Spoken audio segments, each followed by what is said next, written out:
My name is Amanda, and for as long as I can remember, dogs have been the steady companions in my life. But none of them ever changed me quite like Max, my golden retriever. I adopted him when I was 32, single, and feeling a little lost. My life was full of work, deadlines, and bills, but empty of laughter, surprise, or unconditional love. At least until Max bounded into my life one rainy afternoon. I found him at a rescue center in Seattle. He was bigger than most of the other dogs there, with soulful eyes that followed me from the corner of the kennel. When I knelt down, he pushed his nose through the bars and wagged his tail slowly, almost as though he was trying to say, "Please pick me." That was the beginning of everything. The day I brought Max home, he followed me from room to room like a shadow. At first, I thought he was just adjusting, but that's how he always was, always behind me, always watching, always making sure I was okay. Sometimes when I cooked, I'd feel a soft nudge against my leg and look down to see him staring up at me. When I sat at my desk working late, he'd press against the back of my chair, almost like he was grounding me to reality. It became our rhythm. Wherever I went, Max was never far behind. He had this way of resting his head on my shoulder from behind when I sat on the couch. People teased me about it when they visited. "Amanda, your dog acts more like a guardian angel than a pet." And they weren't wrong. There was one evening I'll never forget. Work had been overwhelming, my inbox piled high with problems I didn't know how to solve.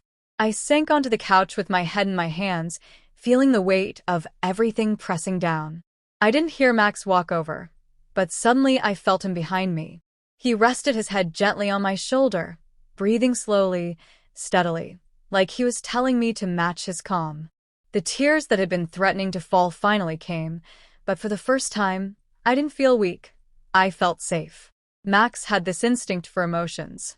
Whenever I laughed, he'd bark joyfully. Whenever I cried, he was there behind me, pressing close. Whenever I was sick, he would curl up and refuse to leave my side. It was like he knew I needed him more than I realized. People say dogs are loyal, but Max's loyalty felt like a language of its own.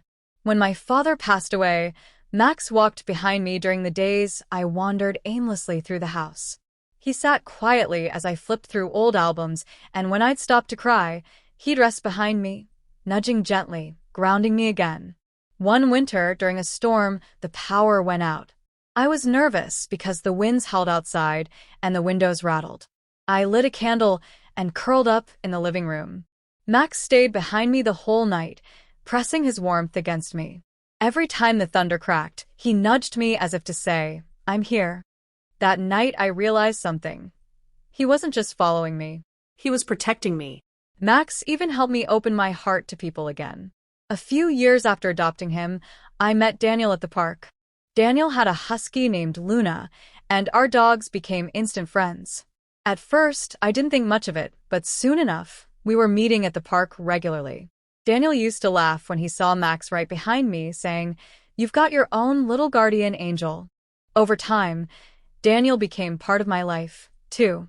And I think Max approved, though he always kept a close watch. But the most powerful moment with Max happened when I got sick. A few summers ago, I was diagnosed with pneumonia. It knocked me off my feet. I could barely move without feeling dizzy. During those long nights, Max positioned himself right behind me on the bed. Every time I woke up gasping or coughing, he was there, his steady breathing calming me down. He refused to eat much unless I ate too. He paced the room whenever I struggled to stand. It was as though my pain became his, and my recovery was his mission. Through every storm, every tear, every joy, Max stayed behind me, guiding me forward. He became my mirror, my comfort, and my silent protector. Even now, years later, I look back and realize that my life would have been so different without him. When people ask why I love dogs so much, I always tell them this story. Because my dog doesn't just follow me, he teaches me about loyalty, about love, about the power of showing up for someone quietly and consistently, even when they don't ask for it. Max is older now. His golden fur is flecked with gray, his steps slower than before. But even now, when I move from room to room, I feel him behind me. Not because he has to, but because that's who he is. My loyal companion, my gentle protector, my silent reminder that love doesn't always need words. Sometimes it just needs presence. And every time I feel the soft nudge behind me, I smile through the tears. Because I know I'm not just walking through life alone. Max is with me, always has been, always will be.